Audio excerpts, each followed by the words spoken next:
Welcome to Below the Line, where we talk about working in Hollywood from the crew perspective. My name is Skid. I'm a former assistant director and your host. Quiet on the set.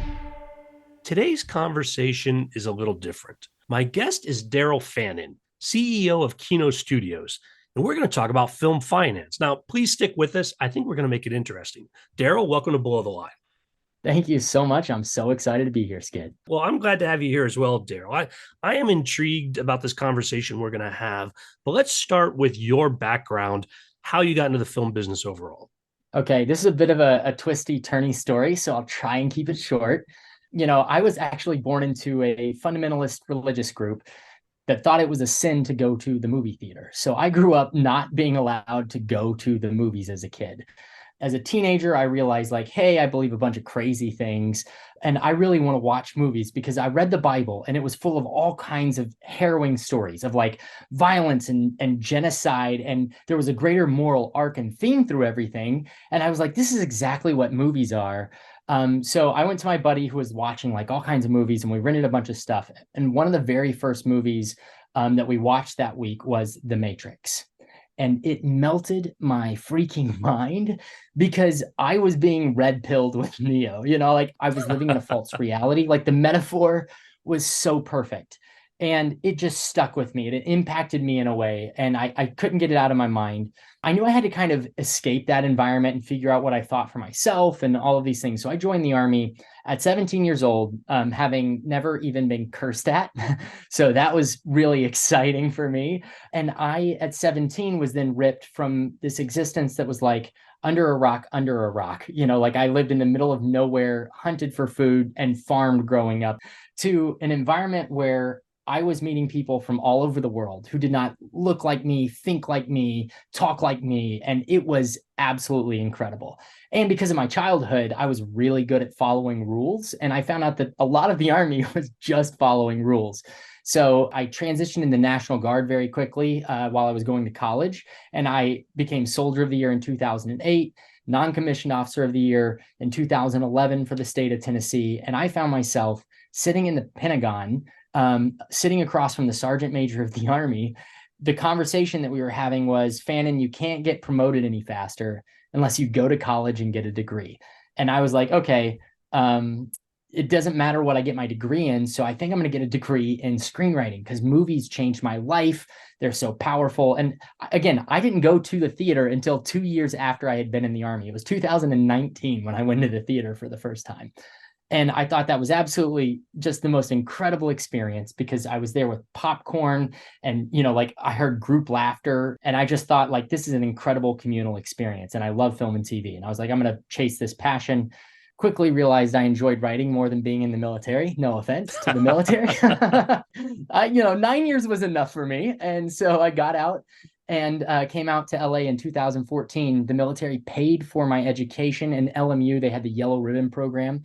And so I was able to get 100% of my education paid for from LMU, and I got my master's in screenwriting there. But halfway through that program, I ended up selling a show to Netflix with Matt Damon and Peter Berg, and I got to write, act, and executive produce my own show.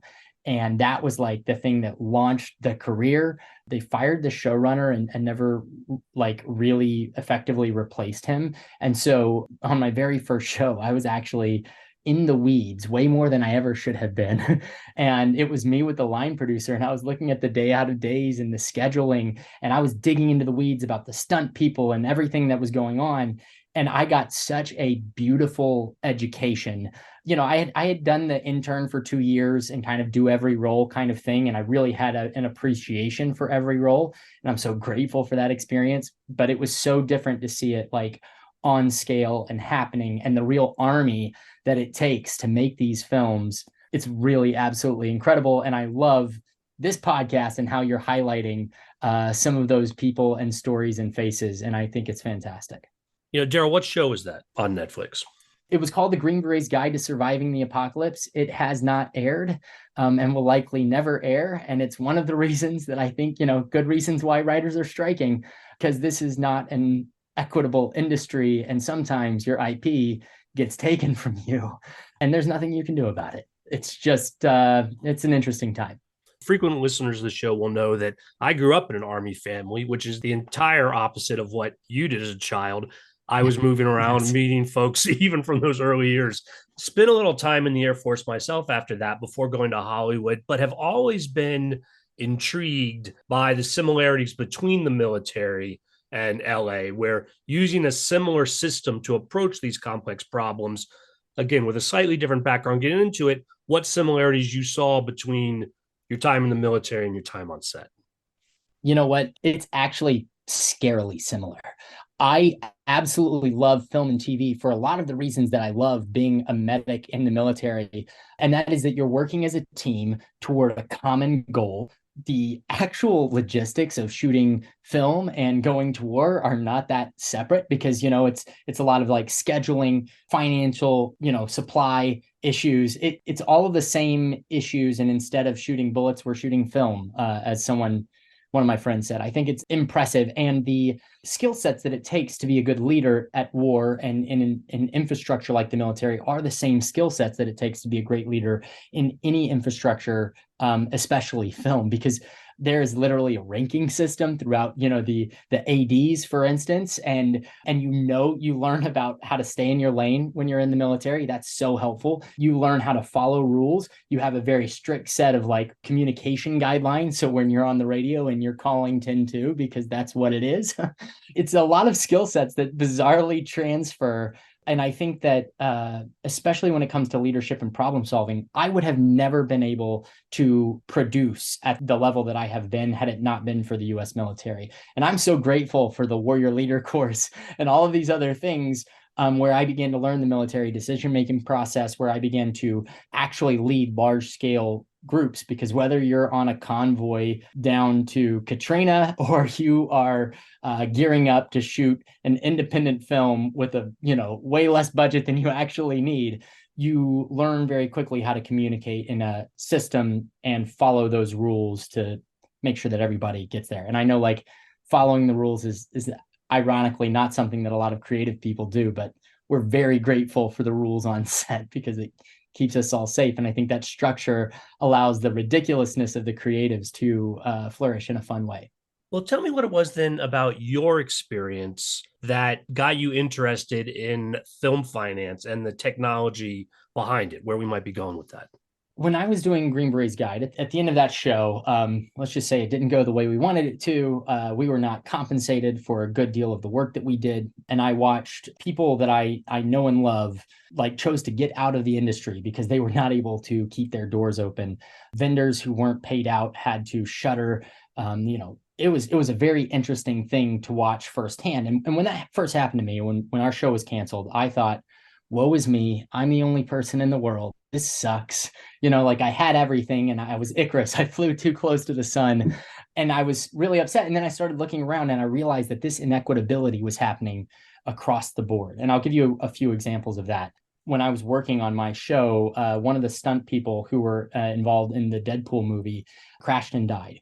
And I remember sitting down and looking at my day out of days and my budget and thinking, the guys who are doing stunts on my show, they are literally putting their lives at risk here to make a really cool, incredible piece of art, yet they don't participate in any of the profits. So no matter how big this movie is, no matter how many billions of dollars, this person who is literally risking their life to help make this doesn't see any upside. That doesn't seem very fair to me. I have a friend of mine who created $1 billion franchise, and he made a couple $100,000. I have friends who have been on like 7 seasons of television as series regulars who have to continue to work as baristas. And these are the actors who are often paid better than a lot of the below the line individuals. And we have lost in this industry what used to be a residual system and a way to continue to earn. We've lost that. And so we've just seen the budgets get slashed and people get paid less and less. And then there's fewer productions that are happening. And so then it just erodes away at the foundation of this industry. And it bothered me. And I realized, like, I think I can finance movies in a more efficient way and take advantages. Like, there's all kinds of amazing technology that exists that solve some of the unique problems that we have. So if I'm using my military decision-making process, I realized like, oh, I can fix a bunch of these things that are having a bad impact on my finances very quickly using technology. And so that is kind of the weird way that I got involved. And, I was still selling shows and like pitching shows, and I didn't want to be here as an entrepreneurial CEO, but I saw a problem in this industry that I knew I could fix. Well, maybe not me, but I knew that I could surround myself with enough brilliant people who were capable at their own jobs that we could solve this problem and provide a lot of value. We've been talking about this for about a year now on stages and technology conferences in Paris and Lisbon and all around, saying like, hey, we have an opportunity here. I'm very excited about the fact that we're rolling into the physical productions of these films, because I think what we're doing is going to be a lot of fun. Well, Daryl, go a little deeper with me because there has been these moves in finances and the idea of new technology. But the first reaction that people are going to have, the first reaction that I had is, wow, Bitcoin was really not a great thing for people to get involved. A lot of speculation. I'm seeing opportunities for people to try to raise money in similar ways. Tell me how what you're talking about is different from that. And then more specifically, how it's going to address this issue of people not getting paid. So I think there's a few ways that we approach this, and I'm going to stick to the technology infrastructure for now, which is the most boring part, but I think it's the most interesting because it really provides the most opportunity. Let me just kind of oversimplify things here, and forgive me for distilling this down, but I think it's going to make it accessible. Right now, we have a problem in this industry with transparency, and there's a lot of inefficient ways that we make payments. So we like literally will stuff cash into envelopes to do payouts because this is more efficient, if we're doing per diem or whatever, than it is for us to try and figure out how to pay people otherwise. Now, we do know that financial technologies exist, and these technologies such as Venmo, where I can send you $100 right now and you receive it immediately like that. And yet somehow, because of our infrastructure, we don't have a well-designed feature set for this. So I think that Bitcoin is actually an interesting example because it's completely speculative. It exists as a coin that people invest in, so it can go up and down in value. There are copycats of that provide no real value in the world, that are open Ponzi schemes. And we see people participating in that, and that's terrifying. And the reason why this technology is used this way is because this technology is really good at exchanging value faster than any other technology in existence. And it's why I get so frustrated, because when I go to pay my rent, I have to go get permission from my bank and say, hey, I'm going to take X amount of money out of your account. And it can take days or weeks to settle, when in reality, we can do that in a flash. I have friends who have gotten paid for jobs when they were actors and crew, and they have been paid for jobs when there had been multiple episodes aired. So they shot the episode, they edited the episode, and they aired an episode week after week. And 3 weeks in, these people are owed thousands of dollars that they need to pay their bills, and they can't get them. And so they're having to go pick up a second and third job. That is ridiculous and absurd. So my brother is our CTO. So when I went in the Army, he went into engineering. He built the biometric enrollments for TSA PreCheck. He's brilliant, and he builds very scalable technologies. And when I was explaining to him the issues that I was having on Green Berets Guide, and remember, this is back like 2017, 2018. When I'm explaining the issues that I'm having on set there, he's going like, this is so absurd. We have technology that solves this. As the NCO, I'm going, this is so absurd. We have technology that solves this. As the leader, I'm going like, we can just do this better. And so we brought together a bunch of people to do that.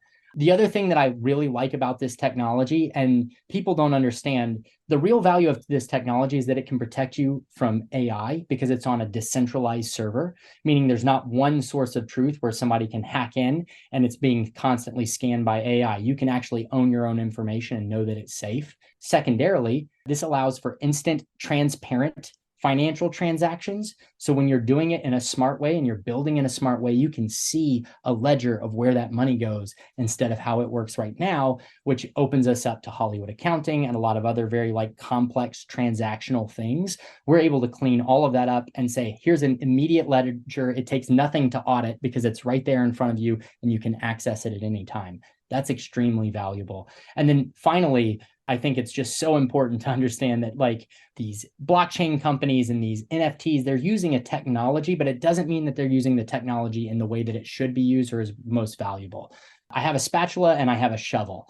And if I use that spatula to dig a hole, I'm going to be pissed. And if I use that shovel to flip eggs, I'm going to be upset, even though they seem like they could be similar. I don't know why that came to me as an example. That's an absurd example, but I hope it at least illustrates the point that there are technologies that are being used in really bad ways. And we just need to be smarter about how we use those technologies and smarter about how we build and make sure that we're building in a safe way, because we all know that we can get paid in a shorter amount of time and that we can reduce that inefficiency. And we're building the technology to do that. We also are building, and this is kind of another value that's separate, but we're also building the technology to connect creators and above and below the line workers to the fans of their art, and they can provide value to each other. So we're giving this, like, it's almost like think about it as a marketing arm for our company, where we let fans go behind the scenes of our movies, but that also means that we're highlighting the importance of the jobs that are often not highlighted. And we're saying, hey, look, this is really valuable. We need stuntmen, we need grips, we need gaffers, we need hair and makeup, we need PAs, because they provide a crucial role, and it allows us to justify and bring awareness to the fact that we're being undercompensated for our work right now. Well, Daryl, that's one of the things that intrigued me about KINO. Before we talk more about the behind the scenes, though, talk to me about the founding of the company and these larger goals and what you see as next steps for KINO overall. KINO was brought into this world really because I was trying to fix equitability for the above and below the line workers. I think that the fact that we distinguish those two, I think, is very unfair. And I get that it helps in distinguishment. You know, we had NCOs and we had just the regular enlisted, and we had officers, and there was distinctions in hierarchy, and I appreciate that. But I think that the way that we think about compensation, we should not have a line at all. And what I'm saying is that everyone works together to help create a piece of art and create value in that art. And I think that when that piece of art goes into the world and it makes billions of dollars, that everyone who worked on that should have a piece. Even if it's just a small piece, they should have a piece of that because they created it. It was with their labor that they brought value into the world. And technology companies, so the studios probably won't want to admit this, but Netflix gives their employees stock options, right? Because they want, especially for early, everybody who works at my company owns a piece of the company, because then we're incentivized to work as hard as we possibly can and to do what we can because we're building our own wealth. And I think that's the problem with the way that this industry is kind of shaken out, is that we have a lot of people who are not financially incentivized to even make great art. And they're out there and they're killing themselves anyway because they love what they do and they're passionate about it. But we have to make sure that we are equitable as the future of this industry. Like, as the disruptive technologies come about, we have to make sure that we're championing the right people. And I think the right people are the artists and the ones who are actually creating the value in this world. We alluded to it earlier that as part of the outreach program for the studio, you are having this behind the scenes approach. Tell me more about that, what your goals are and how that's going. Actually, it's really amazing because we have been doing live streams, and we've been averaging about 250,000 people that have showed up to these live streams. That's together. We've had some that were way more, some that were a little less. But what is amazing is that there are a lot of times people showing up for things that you would not expect. Like, wardrobe gets a ton of love. And people are just curious about how we go that way. When we're talking to gaffers or we're talking to a director of photography about their process, that is interesting to people. It's really amazing to me because people don't think about it. We've done interviews with sound. We've done everyone because there's value that's being created there, and it's interesting. We know that there are so many talented people who have worked on award-winning shows and they never get the credit because nobody thinks about the sound. And that's a beautiful thing. We don't want them to be thinking about the sound unless it's John Wick and you're just cringing because that sound was awful and it was a disgustingly amazing kill. Otherwise, we don't want to be thinking about the sound. And that's a great thing. That means that you're doing your job. But just because you're doing your job and you're doing it well doesn't mean that you shouldn't be able to share your art with the world. And so what we've done is we just tried to create an opportunity for everyone and their art to be appreciated, because a lot of times people do not understand the art that goes into this hard sweat equity labor. Like, it is not easy to hold a boom for hours on end. It is absolutely miserable to be lugging around, carts and dollies and shit all day. Like, the below the line people are completely under recognized. And I felt like that's kind of the way that it is in the military, ironically. Like, there's a lot of jobs where people just do not appreciate the hard work that's done because they're not Navy SEALs. And I think that's cool. Like, we need all of those things. And for me, it's just a little bit more of the democratization of film. I want to make it accessible, every point of it accessible for everyone. And when we do that, we can build a community of people who love film, who want to support the arts, and then we can support each other and provide direct value. So the creatives and the creators and the hard workers and the fans get together, and we can share value with one another. And that's the community that we're building. And we just broke 1 million monthly engagement, which I am so excited about. Our community is growing, and I am very honored that we have had some really impressive creators join us on this journey. So, Daryl, you're talking about new financing. You're talking about a different approach. Clarify for people what's different about KINO Studios and, say, Legion M, the effort which is essentially crowdsourcing films. The biggest thing is, one, right now we're not crowdsourcing our financing. We are technically a crowdfunding portal registered with the SEC, but we are not turning that feature flag on, because to me, I don't want to allow fans to be able to invest until I can prove to them that this is a viable, valuable asset. And I think that it's going to be super interesting when we do that, but I want to make sure that I can guarantee wins. So all of our productions that are going through our pipeline right now have outside financing. So they're financed in the traditional way. Either that's through a film fund that was set up under our ecosystem, or outside financing. They have outside distribution, outside producers. We are developing some in-house IP and content. We should be dropping announcements in the trades in the coming weeks. We got approved for our SAG waiver, and we are deep in the casting right now, which is really exciting. But the biggest distinguishing factor is that we give fans access. We let them go behind the scenes. So you can do Q&As with the cast and crew. You get updates from sets. We do live streams.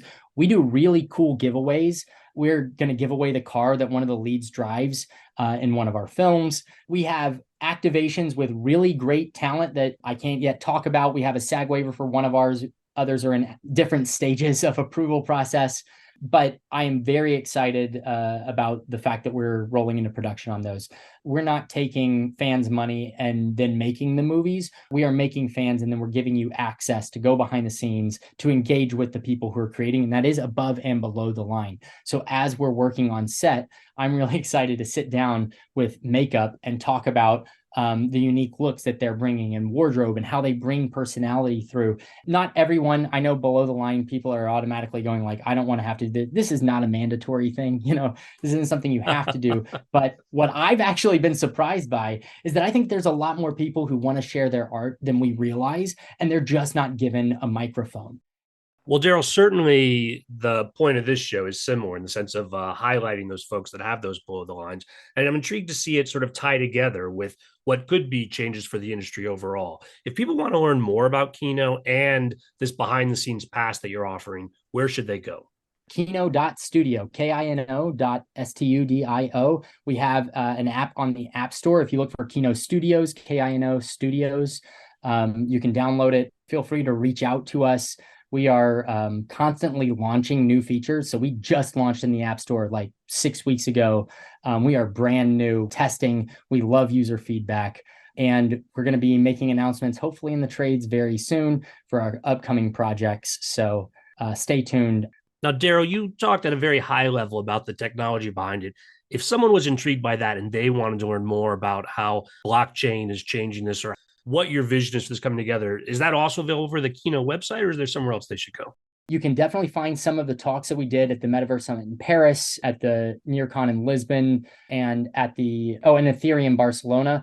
We have several talks on our Instagram too, at KINO Makes Movies, if you're interested in that. Also, KINO.studio. We have blogs as well. And then you can always reach out with questions. We're busy, but we try to be as responsive as possible. We are building a community for filmmakers. So, Skid, this was such a great conversation. I really appreciate the time. I hope we can make a real impact, because all of the sweat equity that's put into these films, I believe that you deserve to own a piece of it. It's your art too. It's your work. Let's raise the whole group together. I think that this is an opportunity for us to really do some cool things. So thanks for your time. Well, Daryl, that's going to be a wrap for us, but I think we're going to be talking more about this. Congratulations and good luck. Thank you so much. Listeners, I appreciate your feedback. Y'all find my contact info at our website, belowtheline1word.biz. That's B-I-Z. You'll also find past episodes and links to all of our social media, so check it out. Daryl, you can't mention the specific films. Like you said, you got that one waiver, but obviously that's negotiated now. Any other shout outs you want to make? Skid, one more thing your listeners might be interested in as well. We are actually launching a film festival.